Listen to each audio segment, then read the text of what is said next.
Imagine a world that was yet to be born. Witness the dawn of all creation. The word that shaped history. The story that began it all. Genesis, chapter 1. In the beginning, God created the heavens and the earth. The earth was formless and empty. Darkness was on the surface of the deep, and God's Spirit was hovering over the surface of the waters. God said, "Let there be light." And there was light. God saw the light and saw that it was good. God divided the light from the darkness. God called the light day, and the darkness he called night. There was evening and there was morning, the first day.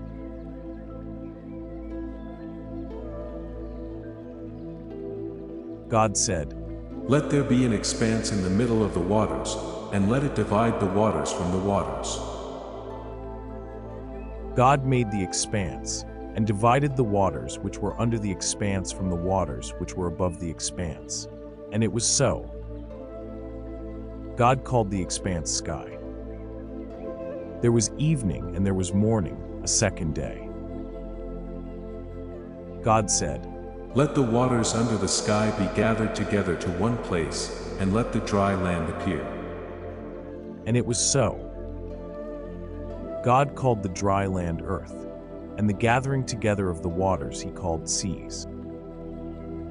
God saw that it was good. God said, "Let the earth yield grass, herbs yielding seeds, and fruit trees bearing fruit after their kind, with their seeds in it, on the earth." And it was so.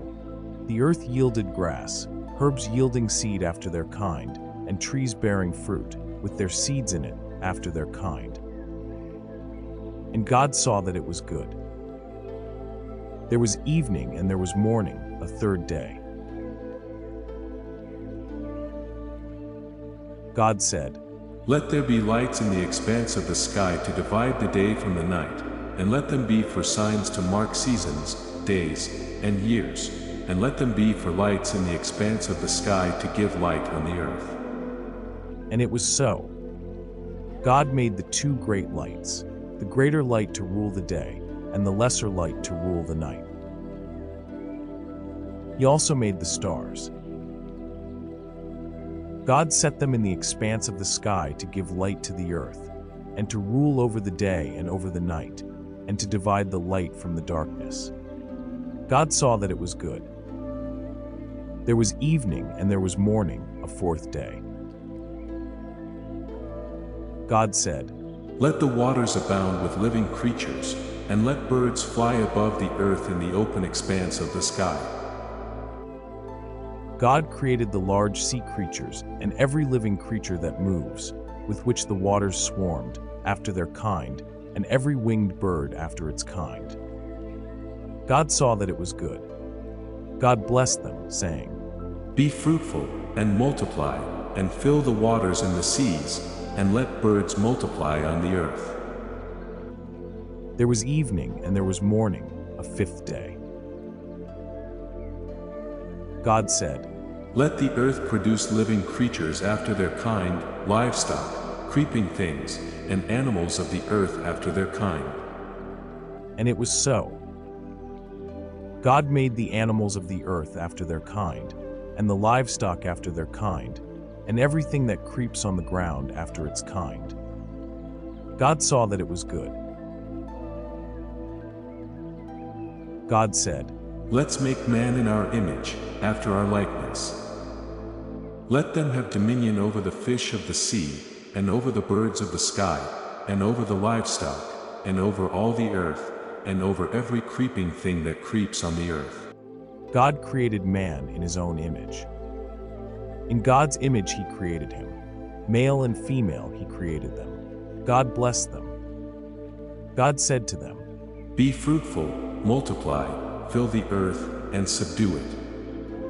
Have dominion over the fish of the sea, over the birds of the sky, and over every living thing that moves on the earth." God said, "Behold, I have given you every herb yielding seed, which is on the surface of all the earth, and every tree, which bears fruit yielding seed. It will be your food. To every animal of the earth, and to every bird of the sky, and to everything that creeps on the earth, in which there is life, I have given every green herb for food. And it was so.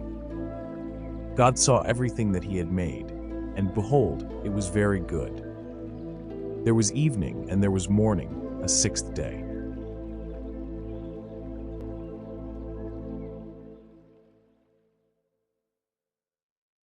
Chapter 2. The heavens, the earth, and all their vast array were finished. On the seventh day God finished his work which he had done, and he rested on the seventh day from all his work which he had done. God blessed the seventh day, and made it holy, because he rested in it from all his work of creation which he had done. This is the history of the generations of the heavens and of the earth when they were created, in the day that the Lord God made the earth and the heavens. No plant of the field was yet in the earth, and no herb of the field had yet sprung up, for the Lord God had not caused it to rain on the earth. There was not a man to till the ground, but a mist went up from the earth, and watered the whole surface of the ground. The Lord God formed man from the dust of the ground, and breathed into his nostrils the breath of life, and man became a living soul. The Lord God planted a garden eastward, in Eden, and there he put the man whom he had formed. Out of the ground the Lord God made every tree to grow that is pleasant to the sight, and good for food, including the tree of life in the middle of the garden, and the tree of the knowledge of good and evil. A river went out of Eden to water the garden, and from there it was parted, and became the source of 4 rivers. The name of the first is Pishon. It flows through the whole land of Havilah, where there is gold, and the gold of that land is good. Bdellium and onyx stone are also there. The name of the second river is Gin. It is the same river that flows through the whole land of Cush. The name of the third river is Hiddekel. This is the one which flows in front of Assyria. The fourth river is the Euphrates. The Lord God took the man, and put him into the Garden of Eden to cultivate and keep it. The Lord God commanded the man, saying, You may freely eat of every tree of the garden, but you shall not eat of the tree of the knowledge of good and evil, for in the day that you eat of it, you will surely die. The Lord God said, It is not good for the man to be alone. I will make him a helper comparable to him. Out of the ground the Lord God formed every animal of the field, and every bird of the sky, and brought them to the man to see what he would call them. Whatever the man called every living creature became its name. The man gave names to all livestock, and to the birds of the sky, and to every animal of the field, but for man there was not found a helper comparable to him. The Lord God caused the man to fall into a deep sleep. As the man slept, he took one of his ribs, and closed up the flesh in its place. The Lord God made a woman from the rib which he had taken from the man, and brought her to the man.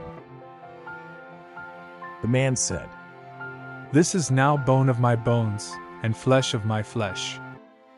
She will be called woman, because she was taken out of man. Therefore a man will leave his father and his mother, and will join with his wife, and they will be one flesh. The man and his wife were both naked, and they were not ashamed.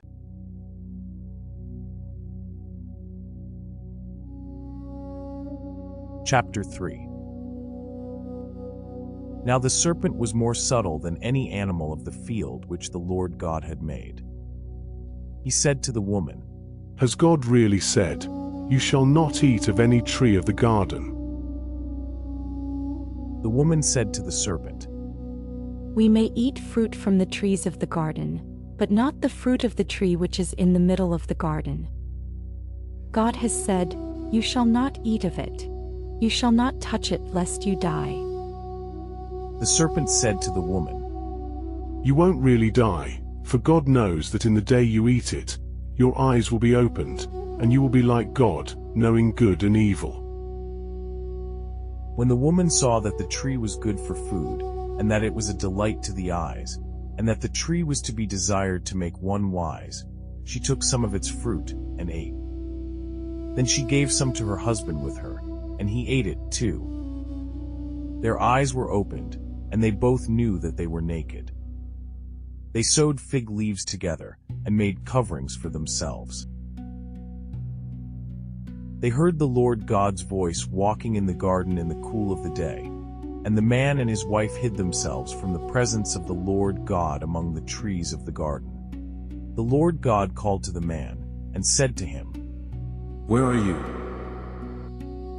The man said, I heard your voice in the garden, and I was afraid, because I was naked, so I hid myself. God said, "Who told you that you were naked? Have you eaten from the tree that I commanded you not to eat from?" The man said, The woman whom you gave to be with me, she gave me fruit from the tree, and I ate it. The Lord God said to the woman, "What have you done?" The woman said, The serpent deceived me and I ate. The Lord God said to the serpent, "Because you have done this, you are cursed above all livestock, and above every animal of the field. You shall go on your belly and you shall eat dust all the days of your life. I will put hostility between you and the woman, and between your offspring and her offspring. He will bruise your head, and you will bruise his heel." To the woman he said, I will greatly multiply your pain in childbirth. You will bear children in pain. Your desire will be for your husband, and he will rule over you. To Adam he said, Because you have listened to your wife's voice, and have eaten from the tree, about which I commanded you, saying, You shall not eat of it, the ground is cursed for your sake. You will eat from it with much labor all the days of your life. It will yield thorns and thistles to you, and you will eat the herb of the field. You will eat bread by the sweat of your face until you return to the ground, for you were taken out of it. For you are dust, and you shall return to dust. The man called his wife Eve, because she would be the mother of all the living. The Lord God made garments of animal skins for Adam and for his wife, and clothed them. The Lord God said, Behold, the man has become like one of us, knowing good and evil. Now, lest he reach out his hand, and also take of the tree of life, and eat, and live forever. Therefore the Lord God sent him out from the Garden of Eden, to till the ground from which he was taken. So he drove out the man, and he placed cherubim at the east of the Garden of Eden, and a flaming sword which turned every way, to guard the way to the tree of life.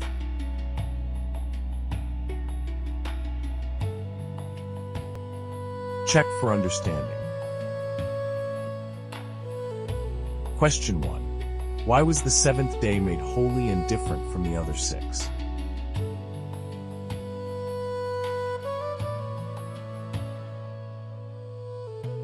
Question 2. What was the one command God gave Adam and Eve in the Garden of Eden?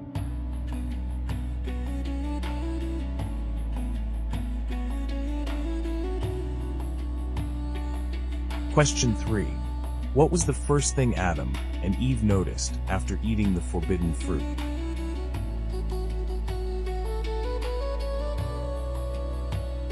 The journey of humanity has just begun. In the next video, we will witness the story of Cain and Abel, and how the first family faces the challenges of a fallen world. Thank you for watching. Don't forget to share your thoughts in the comments, and subscribe to continue this journey through the Word. May you find peace and search for truth.